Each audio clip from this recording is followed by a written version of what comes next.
কি আপনাদের সবার পুজোর বাজার কমপ্লিট হলো? আমাদের কিন্তু মোটামুটি হয়েছে। ওই একটা দুটো একটু বাকি থাকে, যেটা আর কি সব মেয়েদেরই সমস্যা। তো সেটাই আর কি বাকি রয়েছে, মনে হচ্ছে এটা কিনলে হতো ওটা কিনলে হতো। যাই হোক, আজকে একটু বেরোবো সন্ধেবেলা, তাই সকালবেলায় প্রিপারেশনটা নিয়ে নিলাম ডিনারে আজকে বানাবো পনির স্টাফ পরোটা। সেটাই গেছে কিন্তু সকালে অফিস এবং স্কুলের টিফিন, এবং আমারও ব্রেকফাস্ট হয়ে গেছে।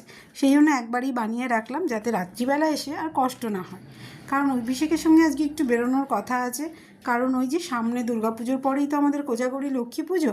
তো তার জন্য আমার না শুকনো শুকনো জিনিসপত্রগুলো আমি আগে থেকেই কিনে রাখি, কারণ তারপরে না একদমই আর হয়ে ওঠে না। ওই যে পুজোর পরে একটা মন খারাপের ব্যাপার থাকে, সেই জন্য।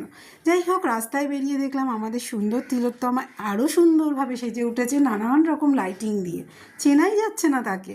আর তার সঙ্গে খাবারের স্টল, হ্যাঁ স্টলগুলো কিন্তু এখন ফাঁকা। তবে অল্প বিস্তর লোকজন কিন্তু বেরিয়ে পড়েছে ঠাকুর দেখতে। তারই মাঝে দেখা মিলল কিন্তু আমাদের দুর্গা মায়। এক প্যান্ডেলে দুর্গা মাকে নিয়ে যাচ্ছিল খুব সুন্দর আয়োজন করে। মুখটা এত মিষ্টি ছিল, তাই এই সুন্দর মুহূর্তটাও আপনাদের সঙ্গে শেয়ার করে নিলাম।